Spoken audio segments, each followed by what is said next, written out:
Hello students, my name is Atulya Kumar, Assistant Professor, Department of Civil Engineering, BBD ITM, Lucknow. In this lecture series, we are basically going to start transportation engineering. So, today's lecture is all about introduction to transportation engineering and historical development in it. Basically, transportation engineering is a combined part of both road transportation, water transportation or air transportation. It's a combined part, but in this lecture series we will basically deal about the road transportation, land transportation basically. So, the today's topic will be the introduction to the transportation engineering, different mode of transportation and historical development of road construction. Okay. So, let us start. So, what is transportation engineering? Basically, transportation engineering is an application of technology, scientific principle to the planning, functional design and operation and management of facility for any mode of transportation in order to provide the safe, efficient, rapid, comfortable, convenient, economical and environmentally compatible movement of peoples and goods from one place to another. So, we will discuss about this particular statement. So, basically transportation engineering is all about, it's all about application of technology. Which technology? Different technology related to construction of a road or any types of transportation mean. Okay, any types of transportation will basically in this lecture series we will discuss about road construction. So, technology means any types of technology which will be help us in constructing a road or any other means of transportation. Okay, scientific principle means इसका मतलब होता है कि जब भी हम कोई भी चीज़ डिज़ाइन करेंगे, जब भी कोई ना चीज़ डिज़ाइन करेंगे तो उसमें साइंस का यानी कि बेसिकली हमारे साइंस यानी कि फिजिक्स का या बेसिक साइंस का सबसे बड़ा इंपॉर्टेंट रोल होता है कोई भी चीज़ की डिज़ाइन करेंगे। जैसे आप रोड पे हो जाते हैं, जैसे हम रोड का जब डिज़ाइन करते हैं तो आप देखते होंगे कि एक रोड की पर्टिकुलर थिकनेस होती है, सपोज करते हैं कि ये सपोज करते हैं हम कि ये 5 सेंटीमीटर की थिकनेस है। अब ये 5 सेंटीमीटर थिकनेस ही हमने क्यों प्रोवाइड किया, ये 5 सेंटीमीटर थिकनेस ही हमने क्यों प्रोवाइड किया? तो इसके पीछे में जो साइंस होगा, इसके पीछे की जो लॉजिक होगी, इस डिज़ाइन, इस अप्रोच तक, इस थिकनेस तक पहुंचने के लिए जो भी हम लोग ने स्टेप लिया है या जो भी कंसिडरेशन किया है या जो भी मेथोडोलॉजी का यूज़ किया होगा वो साइंटिफिक प्रिंसिपल होगा। जैसे कि आप लोग देख सकते हैं, जब भी हम लोग ब्रिज कंस्ट्रक्ट करते हैं तो ब्रिज पे चढ़ने से पहले एक एलिवेशन प्रोवाइड किया जाता है, स्लोप प्रोवाइड किया जाता है। अचानक से हम ब्रिज पे नहीं जा सकते, एक पर्टिकुलर स्लोप होता है। तो अब स्लोप प्रोवाइड करने के पीछे का क्या रीज़न है, क्यों हम स्लोप प्रोवाइड कर रहे हैं, क्यों हम आउटर पार्ट जो रोड का जब भी कोई कर्व आता है, जब भी कोई कर्व होता है रोड पे ट्रैवल करने वक्त, जब भी हम कोई कर्व को इंटरसेक्ट कर रहे हैं या जब भी हम कर्व को क्रॉस कर रहे होते हैं तो यहाँ पे आप पर्टिकुलरली कर्व पे आप देखते होंगे कि आउटर साइड का कर्व, यानी कि अगर हम इसको इनर साइड लेते हैं और इसको अगर हम आउटर साइड लेते हैं तो आउटर साइड का कर्व एलिवेट होता है, यानी कि ओरिजिनल से थोड़ा ऊपर होता है। क्यों? ये सारा रीजन जो होता है, ये सारा चीज़, ये सारा टेक्निक हम इस लेक्चर सीरीज में पढ़ेंगे कि ऐसा हम लोग क्यों करते हैं और ऐसा हम क्यों ये दोनों प्रिंसिपल और टेक्नोलॉजी का यूज़ क्यों कर रहे हैं, क्योंकि ताकि हम एक बेहतर रोड, एक बेहतर ट्रांसपोर्टेशन का मीन्स उसके ऊपर चलने वाले व्हीकल पे या अदर किसी भी मोड का कुछ बैक इम्पैक्ट ना हो हमारी सोसाइटी पे, ताकि पीपल आराम से एक जगह से दूसरे जगह इकोनॉमिकली और सेफली ट्रांसपोर्ट हो चुके, चाहे वो पब्लिक हो या गुड्स हो। अब गुड्स में आ जाता है तो बेसिकली हम लोग देखते होंगे कि रोड पे रेलवे ट्रैक होता है, रेलवे पे ट्रांसपोर्ट करने के लिए, ह्यूज अमाउंट्स में ट्रांसपोर्ट करने के लिए हम रेलवे का यूज़ करते हैं। तो उसमें क्या होता है कि अब जब रेलवे की एक बेसिक अलाइनमेंट है, इस रूट से इस रूट का जो रेलवे, जैसे हमें लखनऊ टू कानपुर जाना है तो उसका एक बेसिक एक पर्टिकुलर फिक्स पाथ है, रेलवे उसी सारे शहर या उसी सारे गाँव को क्रॉस करता हुआ जाएगा। अब उसको उस रास्ता को चूज करने के लिए ऐसा उसी रास्ते को हमने क्यों चूज किया? ऐसा तो नहीं हो सकता ना, कानपुर से लखनऊ टू कानपुर जाने के लिए बहुत सारे रेलवे के रास्ते हो सकते थे या बहुत सारे रोड के रास्ते हो सकते थे, लेकिन पर्टिकुलर हाँ इस जगह के थ्रू हम पहुंच रहे हैं या इस जगह के थ्रू हमको कानपुर पहुंचना है, ऐसा क्यों? तो ये सारा लॉजिक, ये सारा चीज़ हम कहाँ स्टडी करते हैं, ये सारा चीज़ हम ट्रांसपोर्टेशन इंजीनियरिंग में स्टडी करते हैं। अब सपोज करिए पब्लिक की सेफ्टी या सामान की सेफ्टी का क्या इशू आता है। अब अगर एक अच्छा रोड रहेगा, अगर एक वेल मेंटेन रोड रहेगा जिसपे सभी कुछ एक स्टैंडर्ड के हिसाब से दिया हुआ है, एक बेसिक स्टैंडर्ड के हिसाब से प्रोवाइड किया गया है, तो पब्लिक उस पर आराम से जा सकती है। बेसिक स्टैंडर्ड के हिसाब से मतलब कि उस पर बहुत ही अच्छा लाइट का सर्कुलेशन होगा, ट्रैफिक लाइट का सर्कुलेशन होगा। ट्रैफिक लाइट के सर्कुलेशन होने से क्या होगा कि वहाँ का जो ट्रैफिक रहेगा, ट्रैफिक होगा, जो उस रोड की ट्रैफिक होगी वो कंट्रोल ट्रैफिक होगी। क्यों? अगर अभी जहाँ जहाँ आप देख सकते हैं कि किसी भी अगर सर्कल की अगर हम बात करें, किसी भी आप किसी भी चौक या चौराहे की बात करेंगे, तो अगर जहाँ पे ट्रैफिक लाइट नहीं है वहाँ पे पीपल मतलब पब्लिक का हैपाजार्डस मूवमेंट होता है, मतलब कोई एक फिक्स वे में मूवमेंट नहीं होता है। आप अगर इधर से जा रहे हैं, सपोज करो ए बंदा अगर इधर से जा रहा है, उसी टाइम पे इस रोड से भी बी नाम का बंदा भी इसी रोड को सेम इंटरसेक्शन को क्रॉस करना है। अब क्या हो रहा है, ट्रैफिक लाइट तो यहाँ है नहीं, ट्रैफिक लाइट तो अब है नहीं, तो ऐसा हो सकता है कि आपस में एक दूसरे के साथ ही कोलाइड कर जाए, एक्सीडेंट हो जाए। तो इस सब सारी चीज़ों को, ताकि पब्लिक हमारा सेफ रहे, पब्लिक मेरी टोटली सेफ रहे, तो ये सब सारी चीज़ों को हम स्टडी करने के लिए, ये सब सारी चीज़ों से बचने के लिए, इन सब चीज़ों को बचाने के लिए हम क्या करते हैं, ट्रैफिक इंजीनियरिंग करते हैं, जो कि इस लेक्चर सीरीज में हम लोग आगे पढ़ेंगे। और ये ट्रैफिक इंजीनियरिंग क्या है, ये ट्रांसपोर्टेशन इंजीनियरिंग का ही पार्ट है, ये कोई अलग सब्जेक्ट नहीं है, इसी का पार्ट है, एक छोटा सा टॉपिक है इसी का, ट्रांसपोर्टेशन इंजीनियरिंग का। तो आप देख रहे हैं ना कि हर एक चीज़ के पीछे कुछ ना कुछ साइंस है, कुछ ना कुछ लॉजिक है। ये लॉजिक हम यूज़ कर रहे हैं, जो साइंस हम यूज़ कर रहे हैं, किस लिए यूज़ कर रहे हैं, ताकि हम एक अच्छे ट्रांसपोर्टेशन मीन्स का अच्छी तरीके से प्लान कर सके, उनको अच्छी तरीके से डिज़ाइन कर सके, उन पे अच्छी तरीके से मूवमेंट ऑपरेशन हो सके। उस पर ऑपरेशन मतलब कि अब जैसे रेलवे ट्रैक है, तो ट्रेन की जो टाइमिंग है, जो जिस स्पीड के लिए उसे डिज़ाइन किया गया है, जितनी टाइम में उसको ये डिस्टेंस ट्रैवल करना होगा, वो बहुत ही आसानी से आराम से ट्रैवल कर ले। जैसा कि अगर हम समझे कि कभी कभी अगर रेलवे ट्रैक पे कुछ दिक्कतें आ जाती है, रेलवे ट्रैक पे अगर कुछ दिक्कतें आ जाती है, तो आप देखते हैं कि ट्रेन के टाइमिंग में डिले हो जाती है, क्यों डिले हो जाती है? क्योंकि जिस चीज़ के लिए डिज़ाइन किया गया था, जिस ऑपरेशन के लिए उसे डिज़ाइन किया गया था, उसका सही तरीके से मेंटेनेंस नहीं किया गया, यानी कि उसका सही तरीके से मैनेजमेंट नहीं हो पाया, जिसके कारण से वो ट्रैक क्या होगा, धीरे धीरे खराब होता गया।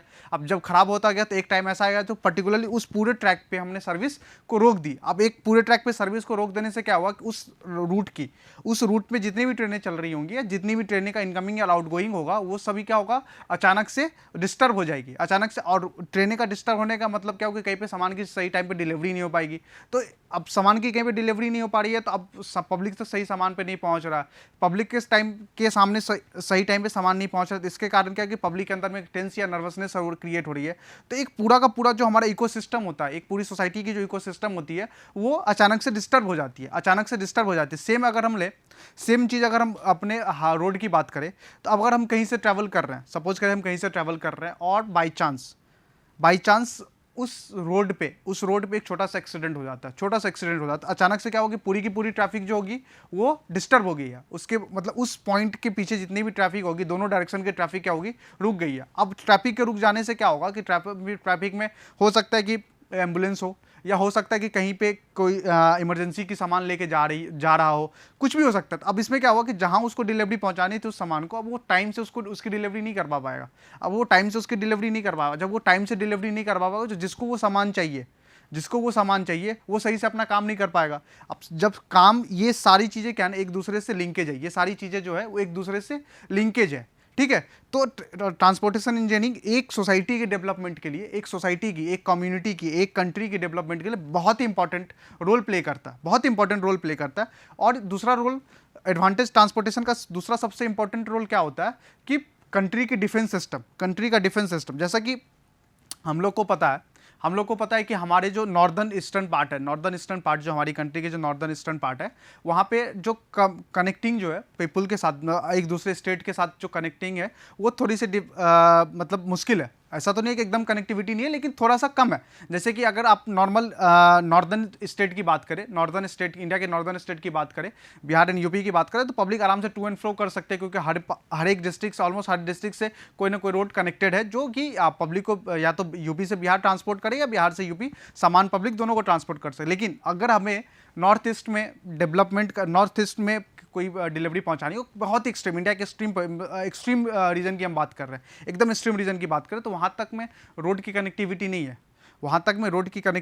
है। अब क्या हुआ कि वहाँ तक सामान सही टाइम से पहुँच नहीं रहा। सामान पहुँचाने का एक ही जरिया है कि या तो आप उसे एयर ट्रांसपोर्ट करें, एयर ट्रांसपोर्ट की जो फेयर होती है, या उसमें जो ट्रांसपोर्टेशन में जो चार्जेस होता है वो ज़्यादा होता है, जिसके कारण से क्या होता है, जो प्राइसिंग एक नॉर्मल नॉर्दर्न स्टेट में जो सामान की प्राइसिंग है, वो नॉर्थ ईस्टर्न स्टेट में अगर गवर्नमेंट की सब्सिडीज ना हो तो उसकी प्राइस हाइक होगी, क्योंकि जो सामान डिलीवर कर रहा है वो तो ट्रांसपोर्टेशन चार्ज ऐड करेगा ना। तो ये सारा चीज़, इसलिए ट्रांसपोर्टेशन जो होता है ना वो एक कंट्री का बैकबोन होता है। एज ए इंजीनियर जब हम किसी भी कोई भी ट्रांसपोर्टेशन की मीन्स में हमारा इन्वॉल्वमेंट हो एज ए इंजीनियर, तो हम चाहेंगे कि कितनी इकोनॉमिकली, कितनी अच्छे से और कितने अच्छे तरीके से हम उसको बना सके ताकि उस पर proper maintenance, proper management, proper movement of goods and transport होता रहे। दूसरा जो इंपॉर्टेंट हम देखेंगे ट्रांसपोर्ट की, वो थी डिफेंस की बात हम लोग कर रहे थे। डिफेंस सिस्टम में अब जैसे हमें आर्मी को एक अपने एक्सट्रीम बॉर्डर पे डिप्यूट करना है, मतलब उनको वहाँ, यहाँ से अपनी आर्मी को वहाँ पे ट्रांसफ़र करवाना है, तो आप अगर रोड के थ्रू भेजेंगे तो रोड के भेजने के लिए आपको रोड वहाँ पे होना चाहिए।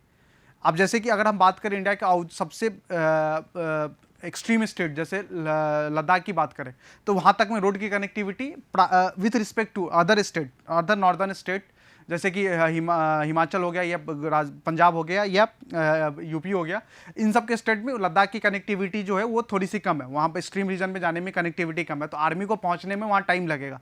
अब कोई इमरजेंसी आ गई, कोई इमरजेंसी आ गई, कोई आपातकालीन सिचुएशन आ गया, जैसे कि सपोज करिए कि कोई ऐसा बर्फबारी या कुछ ऐसा जोरदार बारिश हो रही है, तो अब पब्लिक को हेल्प करने के लिए आर्मी को वहाँ पे डिप्यूट करना था, ट्रांसफ़र करना था, लेकिन आर्मी को पहुँचने के लिए इकलौता रास्ता है वो बाई एयर के थ्रू जा पाएंगे। अब एक्सट्रीम कंडीशन हमें पता है कि जब जोरदार बारिश हो रही है तो ना तो कोई फ्लाइट या ना तो कोई हेलीकॉप्टर टेक ऑफ कर पाते, बहुत ही दिक्कत होती है। एक ही रास्ता बचता है, बाई रोड जाइए। बाई रोड जाने के लिए आप वहाँ पर कोई प्रॉपर मेटल रोड है नहीं, कच्ची रोड है, तो आर्मी को चाहने में भी टाइम लगेगा और बहुत ही कठिनाई, बहुत ही डिफिकल्टी के साथ आप वहाँ पर पहुँच पाएंगे। ठीक है, तो ये सारा चीज़ जो होता है ना, ये सारी चीज़ें जो अच्छी तरीके से हो सकती है, बहुत ही सुचारू रूप से चल सकती है, उसके पीछे सबसे इंपॉर्टेंट क्या है? रोड का कंस्ट्रक्शन। यानी रोड का बेसिकली, रोड कहने का मतलब हो रहा है कि एक ट्रांसपोर्टेशन मीन का कंस्ट्रक्शन, कि आप वहाँ पे बहुत ही आसानी से ट्रांसपोर्ट कर सके। अब जैसा कि एग्जाम्पल लेते हैं कि हमारा जो वर्ल्ड का, अब इस चीज़ को अगर हम वर्ल्ड लेवल पे लेके चलें, अगर हम इन सारी चीज़ों को वर्ल्ड लेवल पे लेके चलें, तो अब हम देख सकते हैं कि हमारा जो एक वर्ल्ड है, आप अगर ग्लोब देखेंगे तो उसका मोस्ट ऑफ द पोर्शन जो होता है ना वो वाटर बॉडी से कवर्ड है, वहाँ पे वाटर बॉडी से कवर है।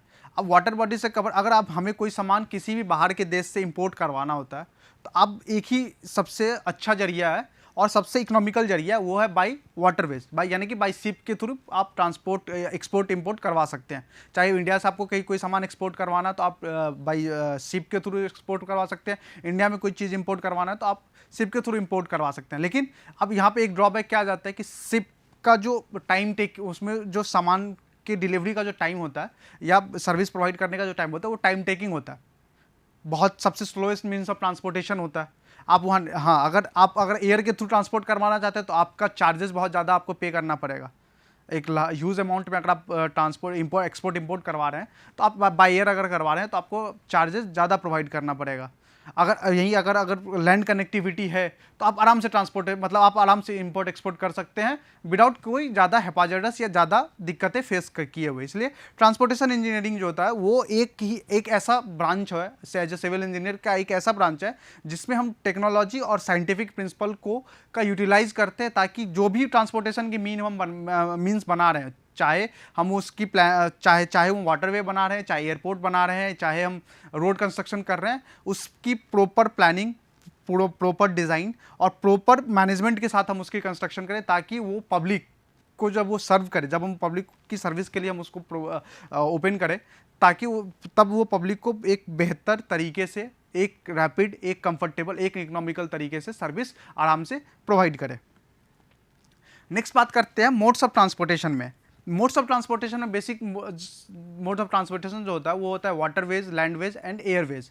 सबसे पहले हम बात अगर करें एयरवेज की, तो एयरवेज यानी कि हवाई यात्रा।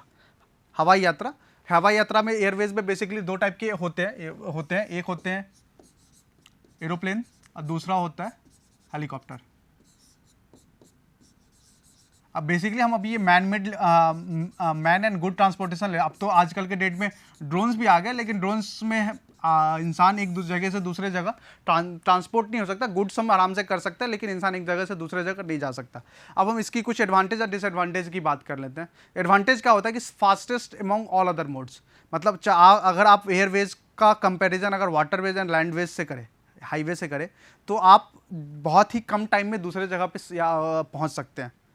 आप बहुत ही कम टाइम में, मतलब एक डेढ़ घंटे के इंटर में आप 1500-2000 किलोमीटर के डिस्टेंस आराम से ट्रैवल कर पाते हैं। दूसरी होता है कंफर्टेबिलिटी। आप अगर एरोप्लेन में बैठे हो तो आप बहुत ही कंफर्टेबल वे में आराम से बैठ सकते हैं। बहुत जल्दी ट्रांसपोर्ट हो रहे हैं या बहुत ही जल्दी एक जगह से दूसरे जगह जा रहे हैं तो आप में की क्या है, टाइम ही बच रही है। और इसका जो मेजर डिसएडवांटेज क्या है कि अनइकोनॉमिकल है, मतलब इसके लिए आपको पे ज़्यादा करना पड़ रहा है। अनइकोनॉमिकल का मतलब हुआ कि इसके लिए आपको पे क्या करना पड़ रहा है, ज़्यादा करना पड़ रहा है, इसके लिए आपको पे ज़्यादा करना पड़ रहा है। ठीक है, तो ये इसकी इकलौती ड्रॉबैक है कि अनइकोनॉमिकल है। मतलब अगर आम इंसान तक इसकी पहुंच, इस मीन्स ऑफ ट्रांसपोर्ट की पहुंच अभी भी इंडिया के स्पेक्ट में बहुत ही कम है।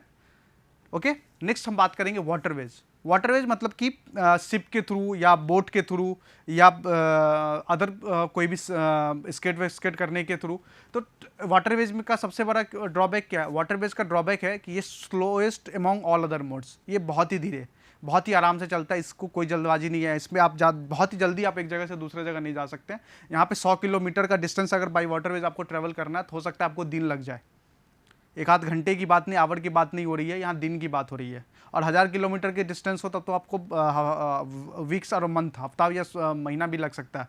दूसरा बात होता है इसकी जो सबसे मेजर एडवांटेज है कि इसमें मिनिमम एनर्जी चाहिए होता है।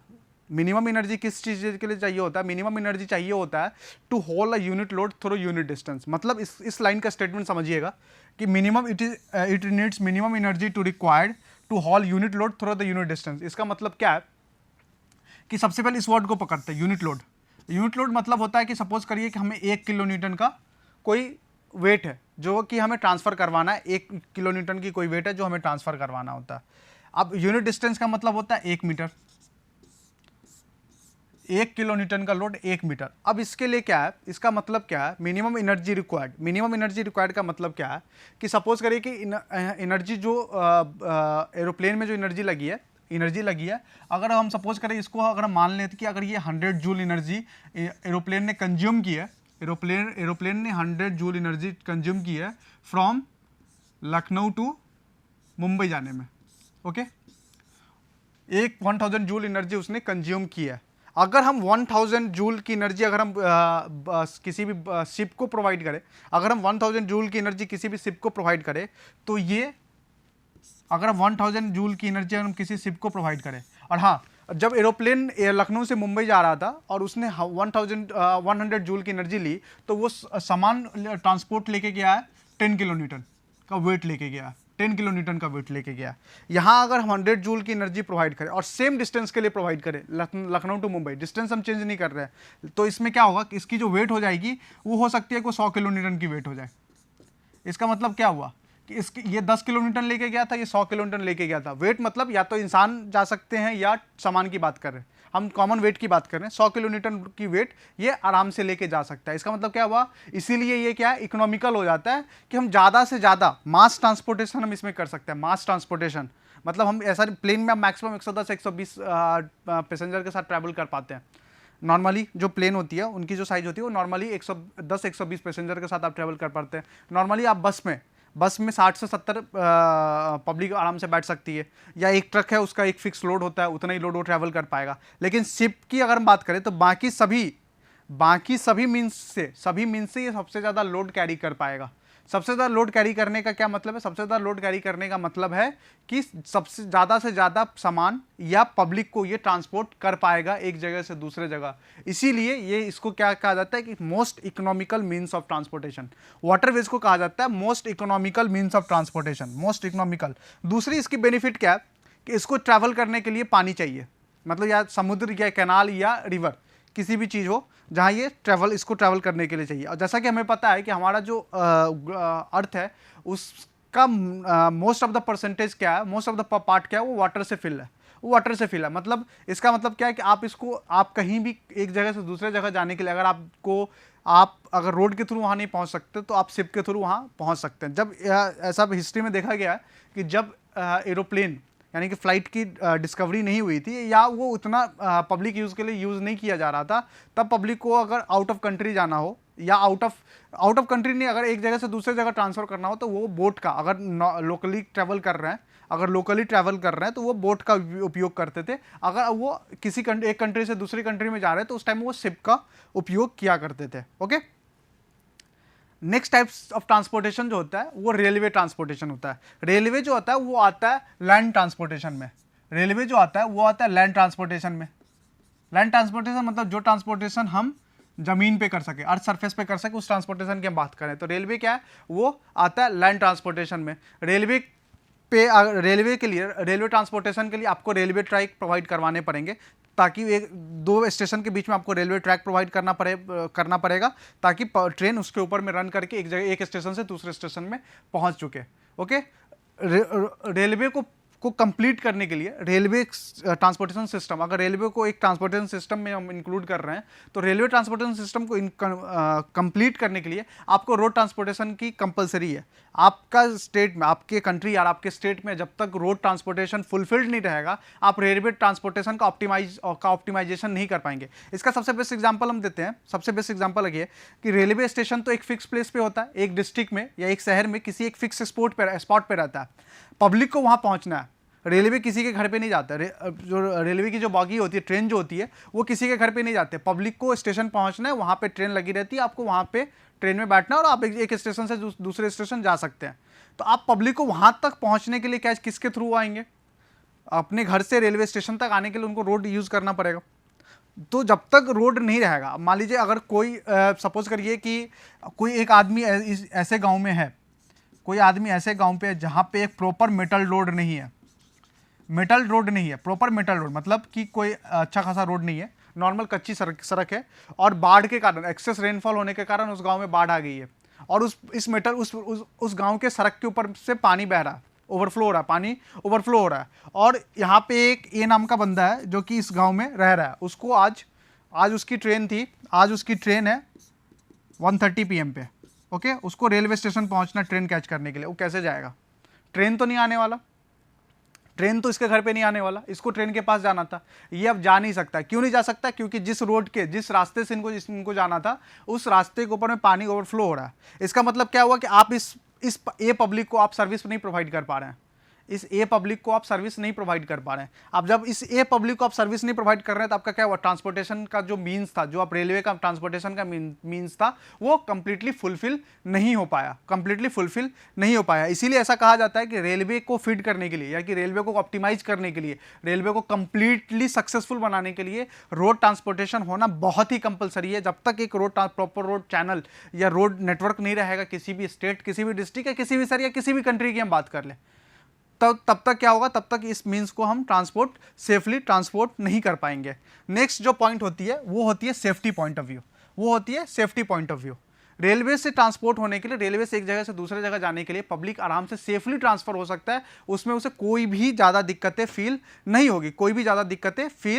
होगी। नेक्स्ट टाइप का ट्रांसपोर्टेशन जो होता है वो होता है हाईवे ट्रांसपोर्टेशन। नेक्स्ट टाइप का ट्रांसपोर्टेशन होता है जिसको हम लोग बोलते हैं हाईवे ट्रांसपोर्टेशन। हाईवे मतलब क्या हुआ? सबसे पहली बात, इसका नाम हाईवे हमने क्यों रखा? सबसे इंपॉर्टेंट बात आती है इसमें कि इसका हाईवे नाम क्यों रखा। बहुत सारे स्टूडेंट को मे भी ये दिक्कत होगा कि सर रोड क्यों नहीं बोलते हम, हाईवे ट्रांसपोर्टेशन, हाईवे की बात करते हैं। देखिए, रोड हम इसलिए नहीं बोलते हैं, इसके पीछे का एक बहुत ही सिंपल सी लॉजिक है कि सपोज करिए कि ये ज़मीन है, नॉर्मल सा रोड है। हमने इस पर क्या हुआ? हमने इस पर एक रोड बनाया कुछ इस तरीके से। आराम से रोड बनाया। ओके, कोई दिक्कत नहीं है। अब ये क्या है? ये लैंड है और ये हमारा रोड है। ओके, ये हमारा, और यह इन दोनों का जो लेवल है, मतलब ग्राउंड लेवल, एलिवेशन जो है वो सेम लेवल पे है कि मीन सी लेवल से ये भी 10 मीटर पे था और ये भी 10 मीटर पे है। हमने कुछ ना इसे बढ़ाया ना इसे घटाया, ये इसको सेम लेवल पे रखा है। अब देखिए, अब इस पे ट्रैफिक मूव कर रहा है, रोड है, ट्रैफिक मूव कर रहा है, कोई भी गाड़ी जा रही है। ये हम इस पे एक गाड़ी बना दे रहे हैं, इस पे कोई भी गाड़ी मूव कर रही है इस डायरेक्शन में। अब अगर सेम लेवल पे है और इस साइड में जो छोटा बचा हुआ जगह है, इस पे पब्लिक भी, पैदल चलने वाले भी यात्री ट्रैवल कर पा रहे हैं, आराम से इस पे ट्रैवल कर रहे हैं। सेम लेवल पे होने के कारण दिन में तो फिर भी आप मैनेज कर पाएंगे, दिन में आप हो सकता है कि आप मैनेज कर पाएंगे। दिन में रोड को व्हीकल वाले ड्राइवर को दिख जाएगा कि इस पे पब्लिक चल रहा है तो अपना साइड से चलेगा मे बी। लेकिन रात के टाइम में अगर हम रात की बात करें तो रात के टाइम में ये दिखेगा उतनी दूर जितनी दूर इसकी हेडलाइट की दूरी है, जितना दूर हेडलाइट की रोशनी है इस गाड़ी की जो हेडलाइट है उतना ही दूरी से दिखेगा। हम आगे डिस्कशन करेंगे कि उस डिस्टेंस को क्या बोलते हैं। जितनी दूर इसकी हेडलाइट रहेगी उतनी दूर ट्रैवल करेगा। तो जब ये पब्लिक इस रोड पे मूव कर रही है, जब ये पब्लिक इस रोड पे मूव कर रही है और गाड़ी की स्पीड इतनी है कि उसे सफिशिएंट डिस्टेंस नहीं मिल पाएगा कि वो ब्रेक को अप्लाई करे और गाड़ी को रोक पाए। आप अभी देखते हैं कि जब भी आप हाई स्पीड में किसी रोड पे ट्रैवल कर रहे हैं, बाइक चला रहे हैं और बहुत ही तेज स्पीड से आप बाइक चला रहे हैं, जो कि आप चलाइएगा नहीं, लेकिन आप फिर भी अगर चला रहे हैं, एक्सेप्शन के साथ चला रहे हैं, तो आपने अगर सडन ब्रेक लगाया, आपने तुरंत ब्रेक लगाया, तो हो सकता है कि आपकी गाड़ी उस पर्टिकुलर उस स्पॉट पे नहीं रुकेगी, वो कुछ डिस्टेंस ट्रेवल करती है, वो कुछ डिस्टेंस ट्रेवल करती है। तो ये सपोज करिए कि ये बहुत ही तेजी से ये गाड़ी चल रही थी और रात में ये दो इंसान इस रोड पे चल रहे हैं। ओके, अब गाड़ी जब इस दोनों के नज़दीक में आया तो इतनी नज़दीक में आके हेडलाइट डिस्टेंस दिखी, तब जाके ये दिखा। तो इसका मतलब क्या हुआ कि अब ये उसके पास उतनी डिस्टेंस नहीं बची है कि वो उससे ब्रेक लगा के गाड़ी को रोक सके। अब उसके पास वो डिस्टेंस नहीं बची है कि वो ब्रेक लगा के गाड़ी को रोक सके, तो वो क्या करेगा, क्रैश करता हुआ आगे बढ़ जाएगा। अब इस क्रैश के चक्कर इस क्रैश होने के कारण क्या हुआ कि इस पब्लिक जो मूव कर रहे थे रोड पे, उनकी सेफ्टी पे क्वेश्चन आ गया। इनकी सेफ्टी का हमने क्या किया, सेफ्टी का तो हमने कोई ध्यान नहीं रखा। इसीलिए आप देखते होंगे कि जो भी नेशनल हाईवे एक्सप्रेसवे या स्टेट हाईवे, जो भी ये रोड होती है, ये एक ग्राउंड लेवल से, जो नॉर्मल ग्राउंड लेवल है उस एरिया का, उससे एक एलिवेटेड पोजीशन पे बनाई जाती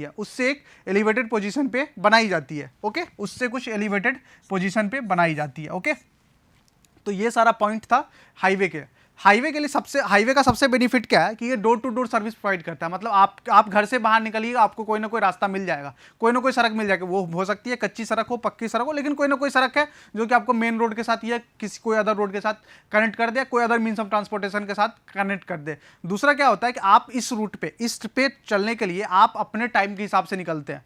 रेलवे, अगर आपको फ्लाइट पकड़ना है तो आपको फ्लाइट के टाइम के हिसाब से आपको एयरपोर्ट पहुंचना होता है। आपको अगर ट्रेन कैच करना है, ट्रेन स्टेशन जाना है, तो ट्रेन की जो टाइमिंग होती है उस टाइमिंग से आप स्टेशन पहुंचते हैं। सेम अगर आपको किसी शिप के थ्रू कोई सामान भिजवाना है तो आप जो शिप की टाइमिंग है उस टाइमिंग के हिसाब से अपने सामान की बुकिंग करवाते हैं। लेकिन रोड के साथ ऐसा नहीं है। आपको जब अपने काम पे जाना है तो आप काम के टाइमिंग से निकलते हैं।